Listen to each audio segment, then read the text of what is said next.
Hi, it's Glenn with War for the West, back at you again today. Bottom line up front.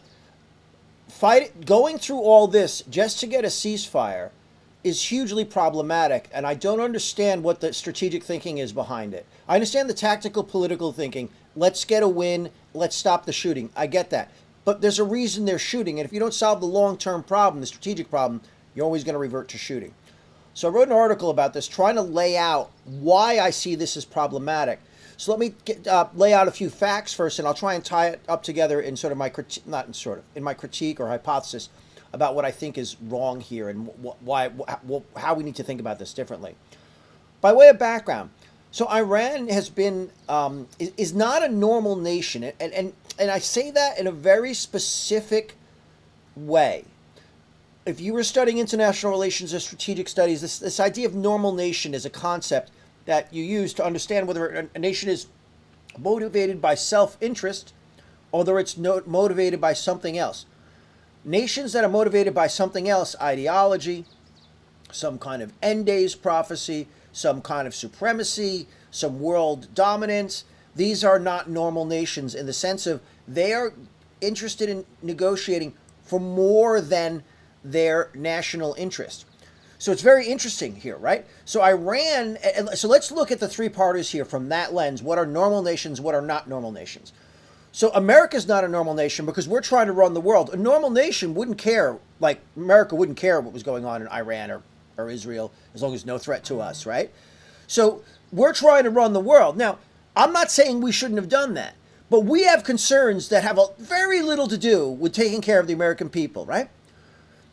Iran is similar in that they're trying to establish a new Islamic caliphate to revitalize Islam and assert it to begin taking over the world again like it was trying to do before it was pushed back by the West starting 500 years ago.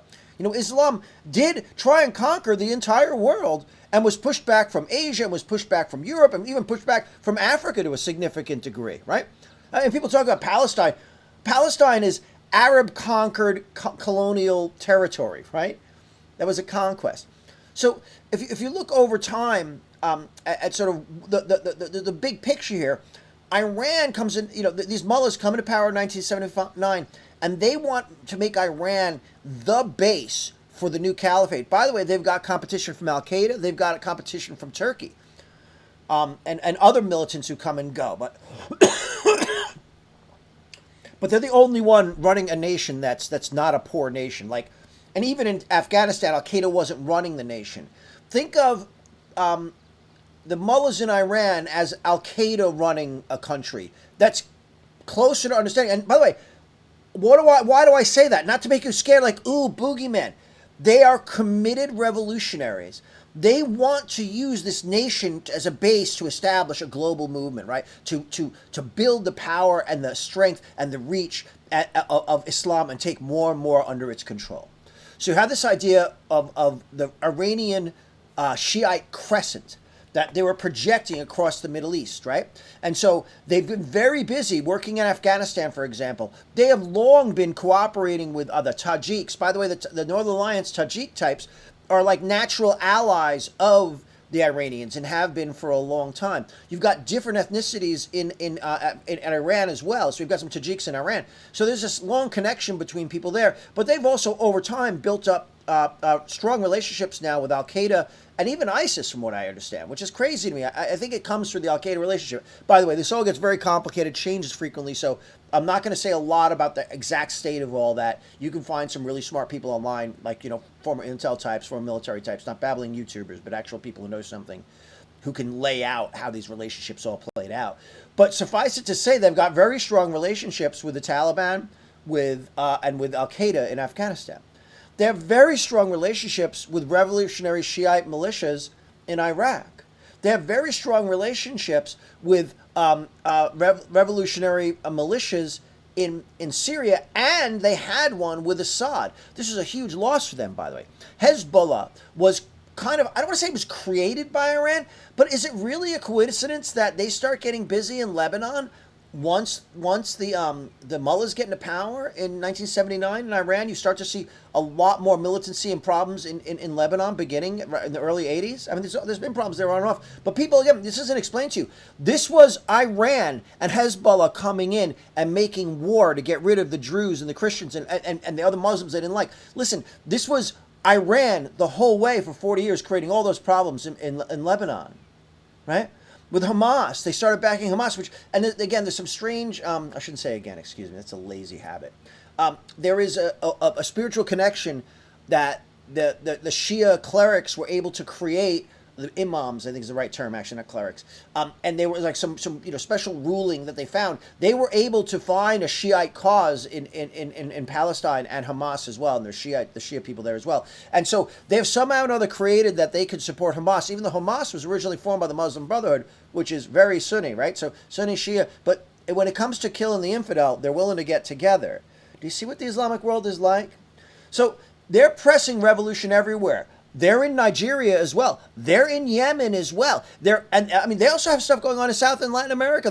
They've got people in Mexico. Iraqi Revolutionary Guard has major operations going on in Venezuela right now. They're involved in drug trafficking, arms trafficking, all kinds of fraud, all kinds of money laundering, right?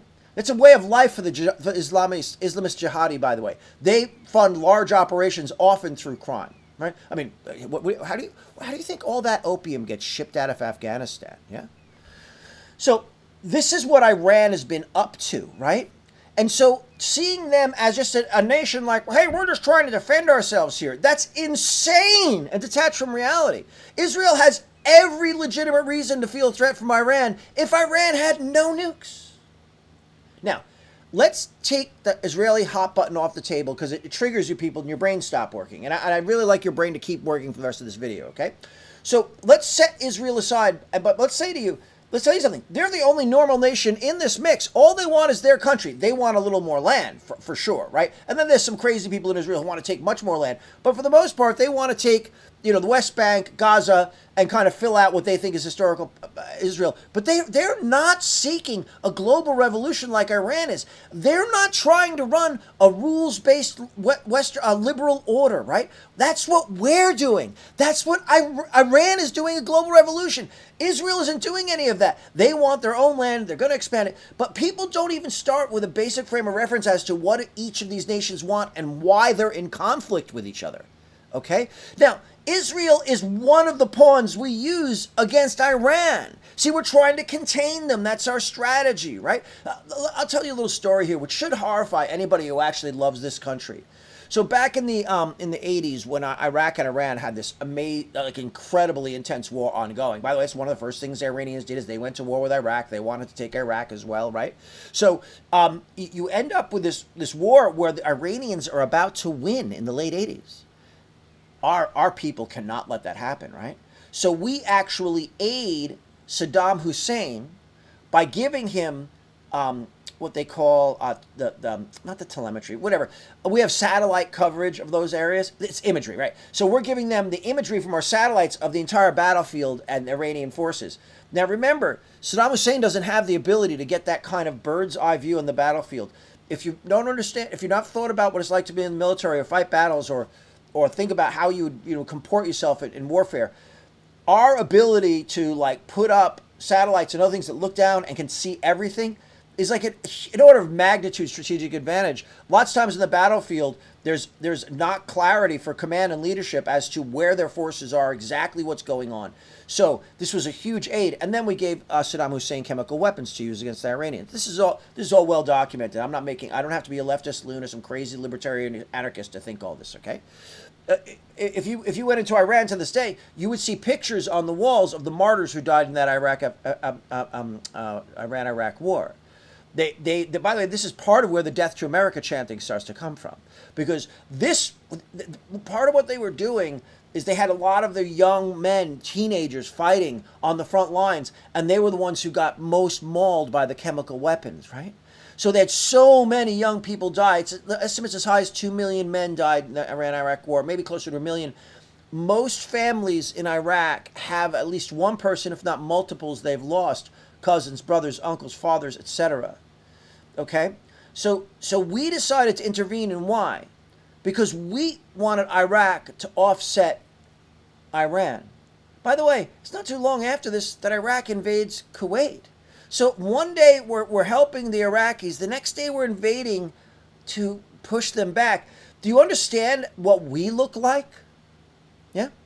And listen, slow this down too. A lot of people are like, oh, it's the military-industrial complex. They just want money. And neocons, they're like little vampires. They just sink their teeth into like babies and they feed off them. Yes, they love war. They love death. If you think like that, you're a fucking imbecile. Yeah? Do you understand that? You're a complete... And I don't use the word lightly. They're acting on the interests as they perceive them. Neocons are basically people who support the U.S. and the West driving this liberal international order to stabilize and bring order to the world. Okay? Order is a good thing. I don't like the way they're doing it. I don't want it being done on my dime or with American blood, sweat, and tears. Okay? But they're not crazy, bloodthirsty people. Your thoughts about the military-industrial complex are even more juvenile. Okay? And here's why. So... the military-industrial complex does not get to decide what the threats are that we face, that we need to arm up to fight and go defend and be prepared to deal with, right? That comes out of political leadership, folks. The State Department, the National Security Council, the other policymakers who work with the president to understand the threats we face in the world and what are the forces we need to meet our commitments and to stand up against those threats. That's handed to the Defense Department, right? Defense Department has a seat at that table, but they don't drive that policy. That policy is largely driven by people who are looking at more strategic issues, not trying to buy one weapon system or another. And then we hand this massive set of requirements. So many nations were involved in, so many things we're doing around the world to the military. And you wonder, I should have prepared before this, but we'll just try and go quick here. Map of U.S. Well, let's just go for a map of U.S. military installations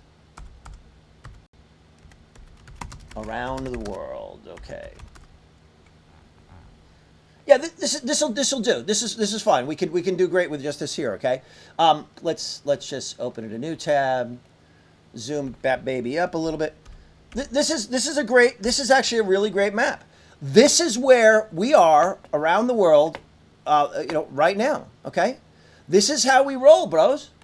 We have military everywhere. They're all doing missions that were given to them by politicians, not the military-industrial complex. Let me make my picture here smaller so it's easy for you to see what I'm talking about, right? See we're out here? Nobody in the military-industrial complex said, hey, let's go put a base in Australia. We put bases in Australia because it's very key to our listening strategy and our electronic warfare and defense strategy, right? We have major satellite listening posts and other communications facilities. And then we have, of course, strategic military relationships with them. It goes on and on like that. All these are agreements that politicians made, not Lockheed Martin, not a general, politicians. Now, obviously, there's a tremendous amount of inefficiency in any government procurement, right? I mean, if I didn't admit that, I'd be a fool, right? So I'm not about to say that this doesn't matter. But what I am going to tell you is that you have to also think that when you're buying military things, you can't really sell them to a lot of other people. Some of our stuff we sell to other nations. Others, they're just making it for us. To think that there aren't economic considerations in how we do that, to think that we don't think about how can we maintain this industrial base, is to admit you've never thought about any of this. We have to work closely with our military contractors, and we've got to make sure they survive and thrive and are able to be there to produce for us when we need them to do so. It's a complicated relationship. There will always be some corruption and some things that are overdone and some politicization of it. It's because of the size of the mission we've taken on, you see. Right? So we're doing so many things. It's impossible to get your hands around. But they didn't make it up. And the military-industrial complex, like them or not, are trying to respond to the orders we give them for the capabilities that our military needs. So when you try to blame all this on those things, it's not that... I called you an imbecile. Maybe I shouldn't have said that. You're totally misunderstanding what's going on. Now, are there bad actors? Of course there are bad actors. People do evil things. Everywhere. In any of these scenarios, there's bad actors. Bad actors in the U.S., bad actors in Israel, bad actors in the military-industrial complex, bad actors in the UN. But like, if you assume everything's corrupt, everything's about ripping you off, everybody's corrupt but you're not analyzing reality. It's better to understand all the interests that drive this, right? So when you start to see what's going on here, now, where do I come out of this? I'm very clear.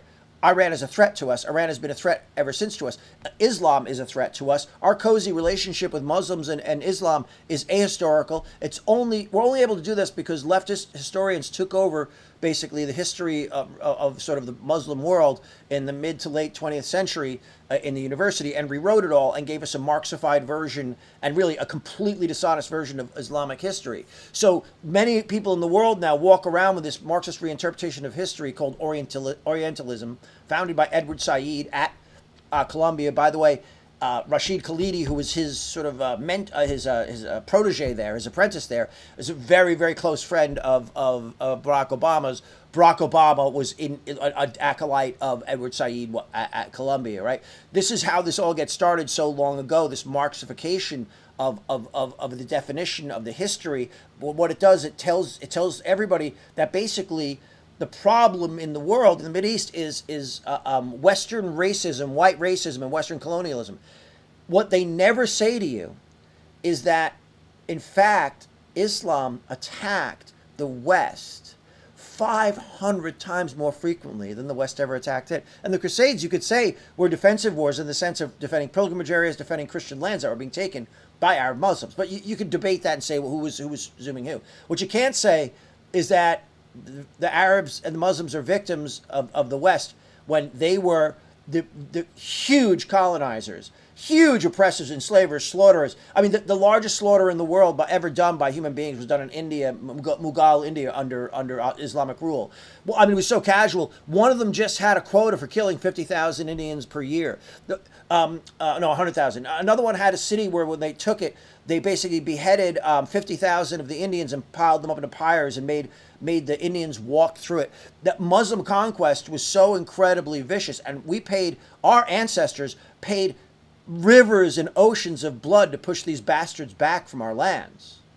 That's what we did. Now, the colonial and imperial things were more exploitative and about resources, but these weren't nations. These were areas, and you see how poorly they are able to organize as nations now. It's because they rejected the whole nation-state order and kind of the westernization of the world. They're fine to have it, but we don't.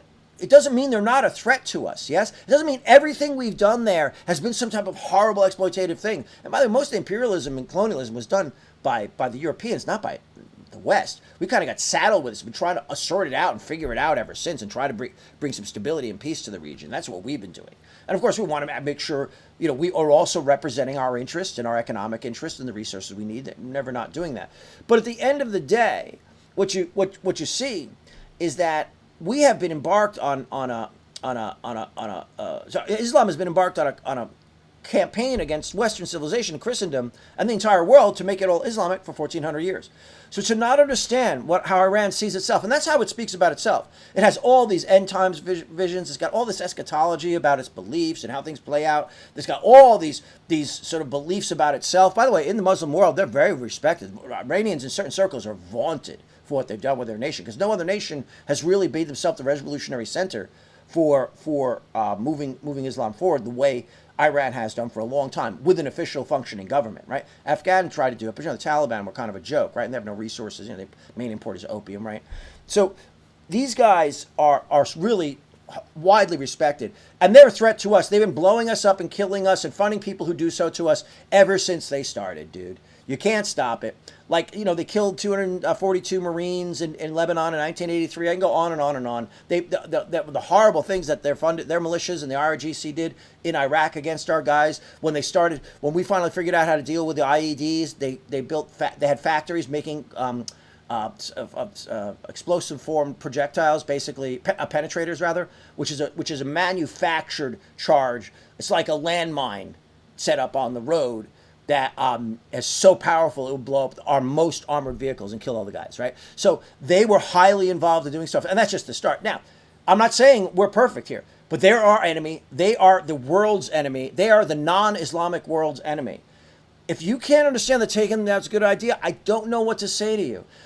Now, let's talk about the nuclear weapons. They know that if they start building a weapon, and we know it's instant nuking for them, right? So they're playing a game by enriching the uranium, building all the missile capabilities, getting so close, keeping certain parts hidden, and they've been inching closer to this for 20, 25 years. But the fact is they were too close to it 20, 25 years ago.